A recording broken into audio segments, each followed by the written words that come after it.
Welcome back. In our first story, participants in the Graphic Business Stanbic Bank breakfast meeting have called for diversification of investments in the banking sector.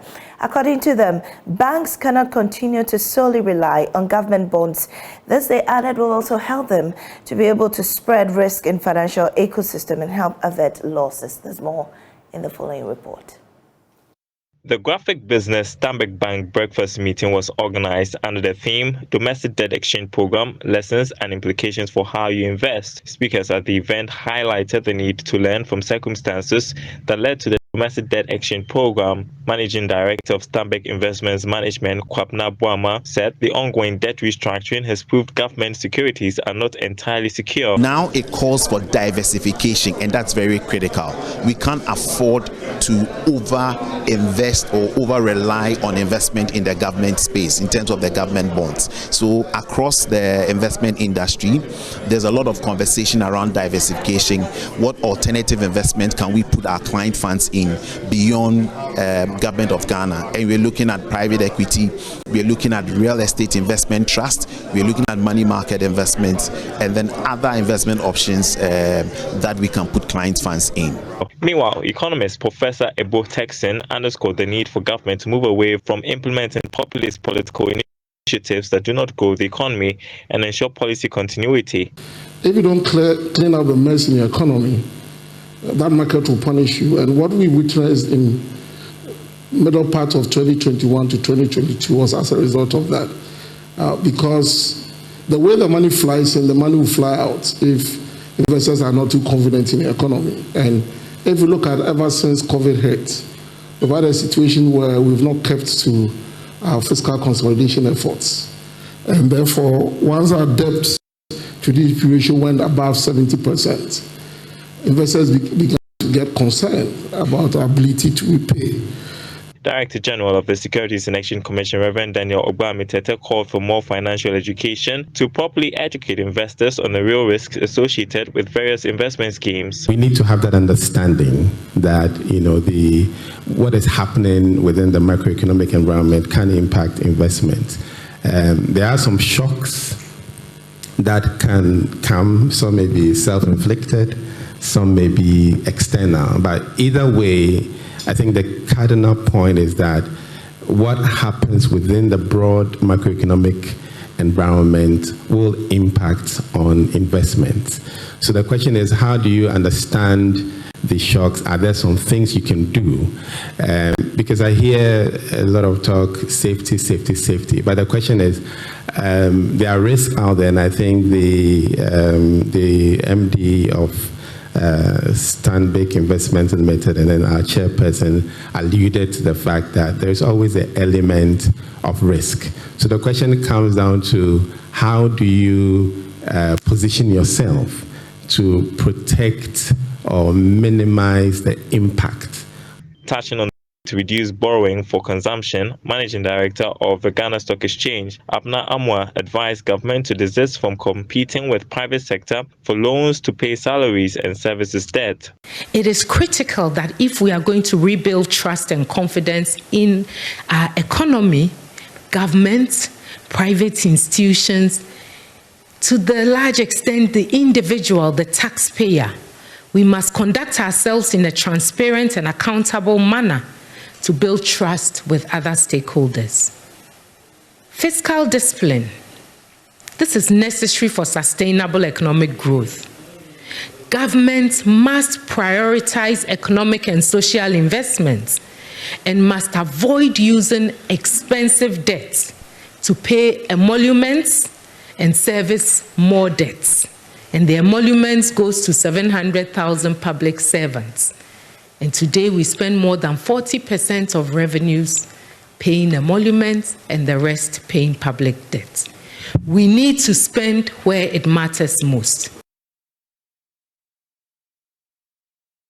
We stay a while longer on the financial sector now. The cost and consequences of the Domestic Debt Exchange Program should not deter investors from exploring other options. Now, acknowledging the Debt Exchange Program has resulted in a dip in investor confidence. Some experts who spoke to Joy Business at the Graphic Business Stanbic Bank breakfast said there are still some viable options. that we are part of the cause of the problem that we find ourselves in. We are part of the problem?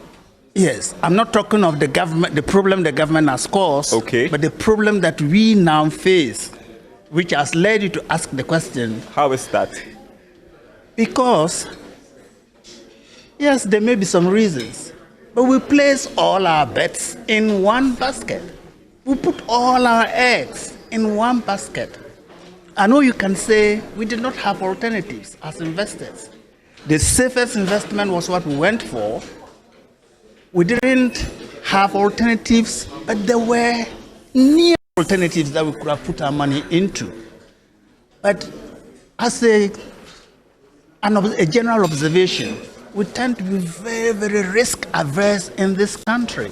Well, we're made to believe that government bonds are safe to invest in. At least it's one of the safest places to put your monies. So who do you blame now? If you believed that story and now you've been caught out, what do you do? But the main principle about investment is don't put all your eggs in one basket. Most people who are in the investment community, most investors, this is a basic principle that they know. Don't put all your eggs in one basket. Why did we do that? Yes, as I said much earlier, we can say the alternatives were not as attractive as the government bonds or putting your money in government securities. But that does not mean that you should put 100%. We could perhaps have put 70%, 30% elsewhere. Elsewhere, where? Well, we'll come to that. Because do you agree, Mr. Officer? Just to add to what he said, in fact, I agree with him, but probably to an extent, because just last year, towards the end of the year, I got some monies, and then I said to myself, do I put the money into the bonds, the T-bills, or probably change the money into foreign currency and keep them? And then a friend of mine told me that, Eric, change the money into either the USD and keep the money at home. At that time, the exchange rate was $1 to 14.5 Ghana cedis. Okay, so I changed just a few, okay, and then I put the rest of the money into the 91-day treasury bills. Okay, so, but then this morning I was talking to a friend. That money that I probably have at home now is no longer there. If a thief comes to me or breaks into my house and takes the money, I've lost everything. Okay, so I said to myself that yes, it would be better to place it in the T-bills, because at least you are sure, you are guaranteed that you're going to have your interest paid at the end of the 91 days. And even there, you have an option. Either you roll it or you only want the principal and all of that. So at least you have options. But we have come to where we are basically because of the fact that, like I've said earlier on, we haven't managed our debts well. Because now, Moody's Investor Service, a research arm of Moody's agency, says banks in emerging markets such as Ghana will be slightly impacted by the collapse of some global banks, particularly U.S. banks, Silicon Valley and Signature Bank. The two banks went down because of their risk exposure to the technology industry, leading to a liquidity crash. Speaking on the rippling effects of U.S. bank failures in a podcast, the global head of emerging markets at Moody's Investor Services, Scott Phillips, said regulators in the industry must prepare in case of any stress on the banking industry. The impact of recent U.S. bank failures is very limited and reflects the very different dynamics in their asset and liability structures. So most EM banks are funded through diversified retail deposits with limited wholesale funding, and the banks have ample liquidity to mitigate the pressure that may come from depositor competition. So on top of that, we believe authorities in emerging markets will step in to provide liquidity and capital in the event of financial stress. Banks can also generally repo their large stocks of government securities to get liquidity. And in addition, and reflecting the generally less sophisticated infrastructure within many emerging market financial systems.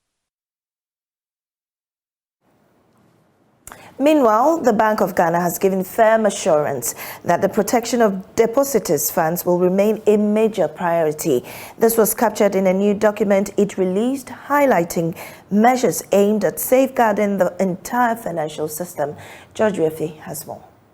The Bank of Ghana, in a 13-page document, highlights some work done over the years, all aimed at protecting the banking sector in terms of laws, regulations and structures. This, it believes, are targeted at building a robust banking and financial sectors. The regulator also talks about some stringent criteria when it comes to licensing of commercial banks, measures and acquisition. The Bank of Ghana also talks about how it has tightened supervision to prevent any commercial bank from going down, as well as promoting corporate governance in the country. The regulator maintained that it will continue to effectively regulate and supervise these institutions, all aimed at ensuring the stability of the banking sector. Well, even though the Bank of Ghana may not want to directly link this document to current happenings in US, it is clear that the Bank of Ghana is moving to give some market assurance that Ghana's banking sector remains fairly strong and has what it takes to deal with any threats looking at the current happenings in the US market as a result of the collapse of some two big banks. But for some, is this assurance from the Bank of Ghana enough in terms of giving market confidence, as some players are still worried about the aftershocks of the domestic debt exchange program on the entire banking sector, despite the Bank of Ghana's assurance that it has put in place the required structures to let the industry absorb the expected shocks. Away from banking, traders at the Kejetia Market whose shops were affected by last Wednesday's fire want management to give them temporary space to ply their wares. Now, the Kejetia Market was reopened for trading earlier today after a temporary closure. Now, some shops will, however, remain shut for reconstruction. Lava Films' Nana Boachi Yadom has more on this report. Now, the Kejetia Market has been reopened for effective trading. The new directive from management is that some shops will be closed down for reconstruction. Traders and occupants of these shops raise concerns.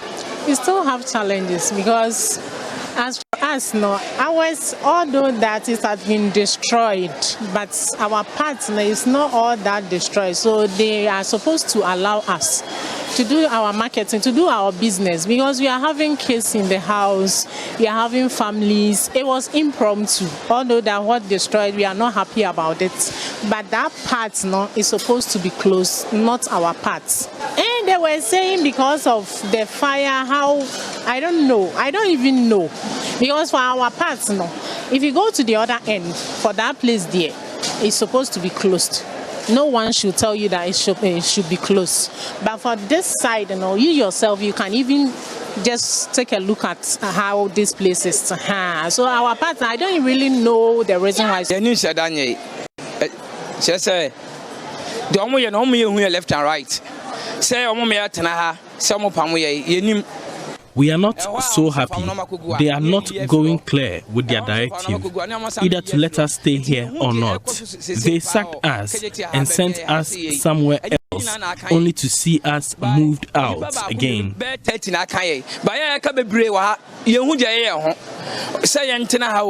of the baby for him. Yaba, how I'm saying, almost 50 and fair no go.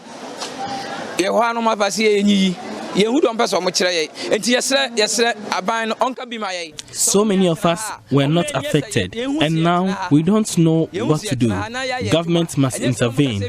We are working, but we don't have electricity.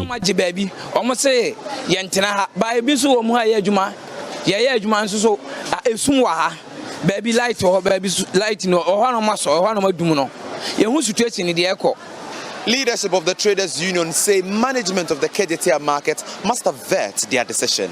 We are craving the indulgence of the authorities to expedite any action that they need to take, because as I can speak now, those affected are in a hard situation. even some of the stores were not burned down, but so far as they were close to the area, they have also been affected. And we are even begging management to identify some areas, if possible, these people can be settled so that they can also ply their trade. Because if the period for the reconstruction is unduly extended, it will have a repercussion on those affected. So all that we are calling for is that they need to expedite action on whatever activity that they are to take so that these people can be reinstated to come and ply their trade. So these are the concerns raised by traders here at the Kejetia Market. They want management to reconsider their decision. For Joy News, my name is Nana Bwachetankwayadom. And here in Accra, the Ghana Hotels Association is threatening to picket the Public Utilities and Regulatory Authority if utility tariffs are not reviewed for its members. Now, this follows a statement by the PURC promising to access complaints raised by the association on wrongful charges and high tariffs. However, the president of the association, Esi Nyamekye Jr., questioned the metrics used by PURC to increase tariffs by up to 167%, contrary to the 8.3% announced earlier. I must say the PURC's response to our letter is very evasive. And for me, it begs the question, who regulates the regulator?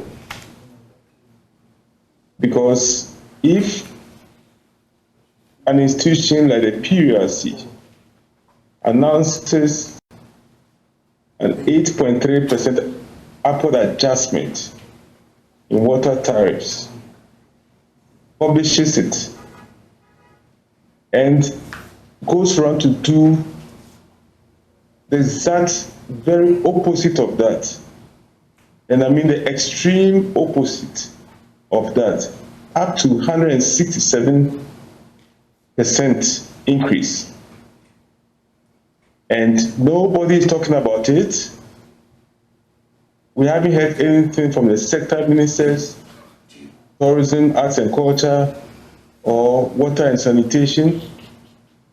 In fact, in our letter to the PURC, we copied the Parliamentary Select Committee on Trade, Industry and Tourism. We haven't heard anything from them. We also copied the Ghana Tourism Authority. We haven't heard anything from them.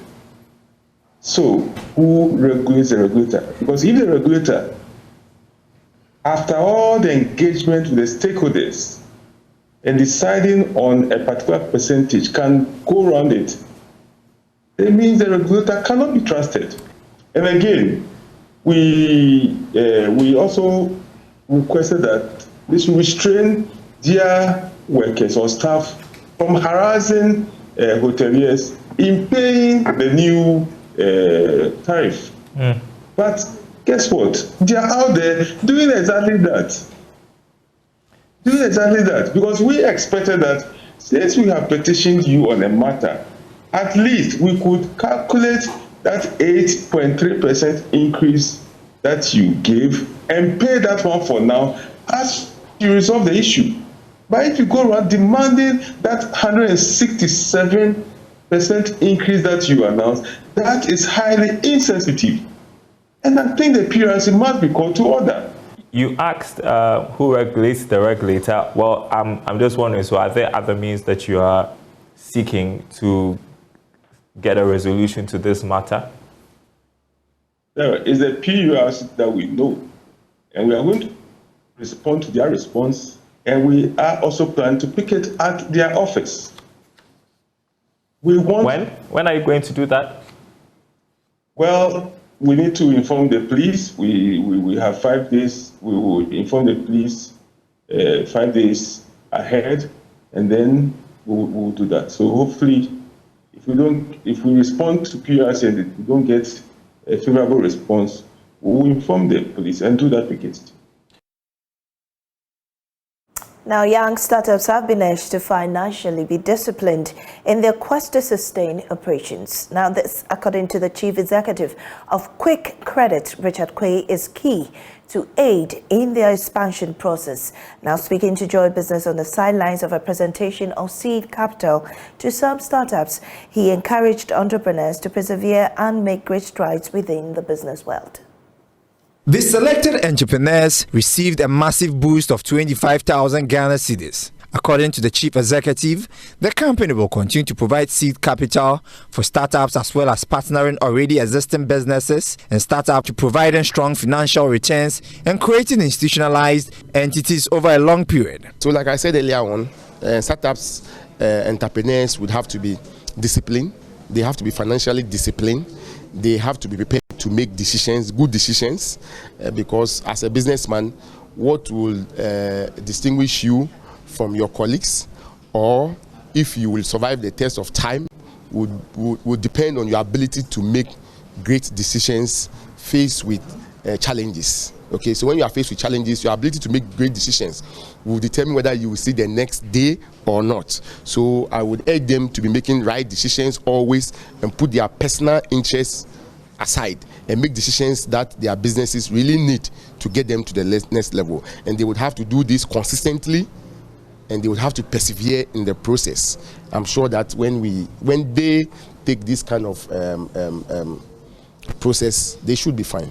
Some of the winners said they are poised to invest the seed capital to expand our operations. We are so grateful that we got this opportunity, and we intend to use it to manufacture a new product line called the Layer Booster. So that's what we are currently that's what we currently use the money for. So with this seed capital, actually is going to do a lot for us because it will help in our production. We need some equipment to enable us do the work and give out to people as it's been given out to us. Quick Angel says it will focus on the growth of startups and businesses. And that's all for Prime Business. I am Maame Esi Nyamekye Thompson. Thanks for your company. We'll leave you with international business.